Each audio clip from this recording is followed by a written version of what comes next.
नमस्कार, मैं अमित पांडे आपको बताऊंगा व्हाट इज़ रेफ्रिजरेशन। रेफ्रिजरेशन क्या है, एक्चुअल रेफ्रिजरेटर कैसे वर्क करता है और रेफ्रिजरेटर के अंदर होता क्या क्या है जिससे आपकी जो भी उसमें सब्सटेंस रखे हैं, फल रखे हैं, सब्जी रखी है, कोल्ड ड्रिंक रखी है, जो भी है वो एक्चुअली में कैसे अच्छी रहती है, उसमें टाइम टू टाइम वो ख़राब नहीं होती। तो व्हाट इज़ रेफ्रिजरेशन? तो रेफ्रिजरेशन क्या है, फर्स्ट ऑफ ऑल मैं आपको बताना चाहूँगा। Refrigeration is a process in which heat extract from the body and it's reject to the surrounding by refrigeration process. First of all this is body and heat extract from this body Q2। अब ये heat extract कौन करता है? ये E2 आपको यहाँ पे जो दिख रहा है ये एवोपरेटर है। एवोपरेटर क्या करेगा? हीट एक्सट्रैक्ट करेगा बॉडी से। तो एवोपरेटर में जो रेफ्रिजरेंट भरा हुआ है लिक्विड फॉर्म में, वो किस फॉर्म में कन्वर्ट हो जाएगा? एवोपरेट होने के बाद लिक्विड से वो गैसियस फॉर्म में कन्वर्ट हो जाएगा। तो एवोपरेटर का फंक्शन क्या है? हीट को एक्सट्रैक्ट, खींचना बॉडी से। जो भी बॉडी आपके रेफ्रिजरेटर फ्रिज में रखी है उससे हीट एक्सट्रैक्ट कर रहा है एवोपरेटर। और एवोपरेटर के अंदर जो लिक्विड है रेफ्रिजरेंट, जिसको अपन रेफ्रिजरेंट बोलते हैं और नॉर्मल भाषा में क्या बोलते हैं? गैस। आप बोलते हैं रेफ्रिजरेटर में गैस खत्म हो गई, उसको गैस को फिल कर दो, तो वो गैस नहीं है, वो उसको टेक्निकली फॉर्म में रेफ्रिजरेंट कहा जाता है। तो वो रेफ्रिजरेंट हीट एक्सट्रैक्ट करता है आपके फल फ्रूट जो भी रखा है, कोल्ड ड्रिंक जो भी आपके रेफ्रिजरेटर में रखा है, उससे हीट एक्सट्रैक्ट कौन कर रहा है? एवोपरेटर कर रहा है।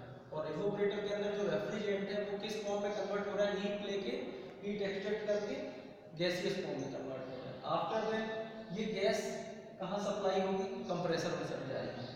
कंप्रेसर में जाएगी तो इस गैस का जो प्रेशर है वो इंक्रीज होगा। कौन करेगा इंक्रीज? कंप्रेसर। कंप्रेसर का फंक्शन यहाँ पे क्या है? गैस के जो प्रेशर है गैस का उसको इंक्रीज करना, low pressure to high pressure में कन्वर्ट करना कंप्रेसर का फंक्शन। तो कंप्रेसर की जब भी बात होगी तो वो गैस का या एयर का प्रेशर बढ़ाता है। तो यहाँ पे जो गैस बनी एवोपरेटर में उसका प्रेशर कौन बढ़ाएगा? कंप्रेसर बढ़ाएगा। तो low pressure to high pressure function किसका? कंप्रेसर का। आफ्टर दैट कंप्रेसर के बाद कहाँ जाएगी? कंडेंसर में जाएगी। तो यहाँ पे जो गैस का प्रेशर बढ़ा, गैस फ्लो कहाँ हुई? कंडेंसर में। कंडेंसर का फंक्शन क्या है? हीट को छोड़ना, heat reject to the surrounding, heat को छोड़ना। वो किसका फंक्शन है? कंडेंसर का। कंडेंसर का फंक्शन है जो गैस है आपकी, उसको उसके अंदर जो हीट है उसको वातावरण में छोड़ के उसको किस फॉर्म में बदल देना? फिर से अपोजिट हो जाएगा।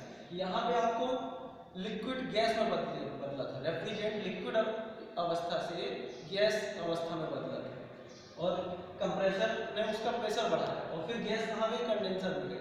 और कंडेंसर का फंक्शन क्या है? उस गैस को लिक्विड में बदल देना, फिर से अपोजिट। यहाँ पे गैस में बदला और यहाँ पे फिर से आपको क्या मिल जाएगा? रेफ्रिजरेंट किस फॉर्म में मिल जाएगा? रेफ्रिजरेंट की अवस्था क्या हो जाएगी? लिक्विड हो जाएगी। क्यों, कैसे लिक्विड होगी? जब ये हीट छोड़ देगा सराउंडिंग में कंडेंसर, तो वो गैस लिक्विड में बदल जाएगी, तो फिर से वो लिक्विड फॉर्म में आ जाएगा रेफ्रिजरेंट। और हीट कहाँ छोड़ देगा? सराउंडिंग में। फिर उसके बाद जो लिक्विड फॉर्म में, लिक्विड अवस्था में जो रेफ्रिजरेंट है वो रिटर्न कहाँ जाएगा? एक्सपांडर में आ जाएगा।